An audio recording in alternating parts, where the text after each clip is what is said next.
بسم اللہ الرحمن الرحیم۔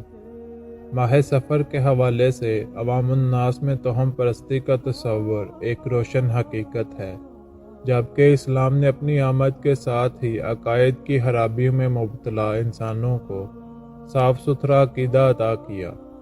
غیر اللہ کے خیر و شر اور نفع نقصان کے مالک ہونے کی تردید فرمائی، کفر و شرک اور تہمات کی دلدل میں پھنسی انسانیت کو مثالی تعلیمات سے نوازا اور عقیدہ توحید کی عظمت کو دل و دماغ میں اجاگر کیا۔ تمام دنیاوی بدعات، خرافات و تہمات سے ہٹا کر انسانوں کا رشتہ اللہ کی ذات سے جوڑا۔ اسلام کے آنے سے پہلے لوگ مختلف قسم کی بدعقیدگیوں اور طرح طرح کی خرافات میں مبتلا تھے۔ بدشگونی لینا، پرندوں کے ذریعے فال نکالنا، پتھروں اور دیگر چیزوں سے فائدہ اور نقصان کو منسوب کرنا، ستاروں کو دیکھ کر اچھائی اور برائی کے فیصلے کرنا، جانوروں کے ذریعے بدگمان ہونا، اس طرح کی بے شمار خرابیاں زمانہ جاہلیت کے عرب معاشرے میں پائی جاتی تھیں۔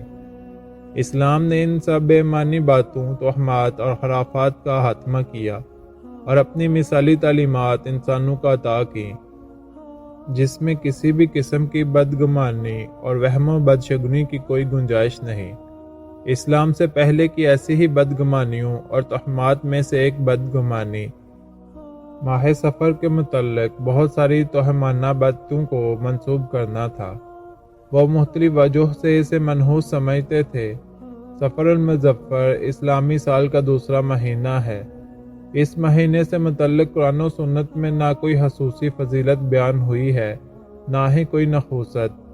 ماہ سفر کی حقیقت یہ ہے کہ اس مہینے میں عرب اپنے گھروں کو خالی کر دیتے تھے، کیونکہ وہ ذی القعدہ، ذی الحج اور محرم الحرام میں ان مہینوں کی حرمت کی وجہ سے جنگ اور لڑائی بند رکھتے تھے۔ کیونکہ یہ مہینہ ایک ساتھ ہوتے تھے، اسی لیے ان کے گزرتے ہی عرب جنگوں کو دوبارہ شروع کر دیتے اور گھروں سے نکل جاتے، جس سے ان کے گھر خالی ہو جاتے۔ اس پر عرب کہتے سفر المکان، یعنی مکان خالی ہو گئے۔ اسی سے اس مہینے کا نام سفر پڑ گیا۔ زمانہ جاہلیت میں لوگوں نے بہت سی بے بنیاد باتوں کو اس مہینے سے منسوب کر رکھا تھا اور وہ اس مہینے کو منحوس سمجھنے لگے۔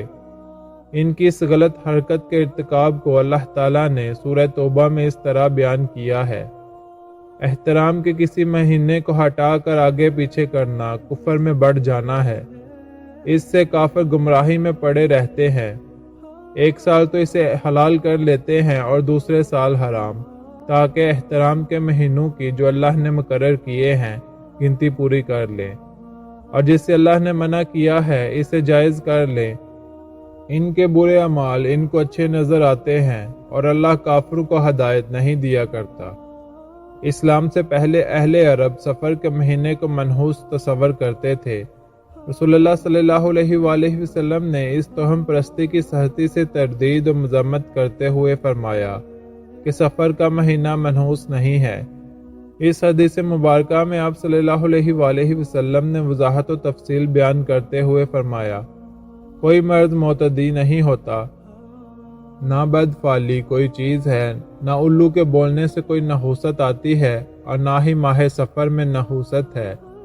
ہمارے معاشرے کی ماہ سفر کی توہم پرستی اور بدعقیدگی کا یہ حال ہے کہ اس مہینے کا نام ہی تیرہ تیزی یعنی نحوست کا مہینہ پڑ گیا۔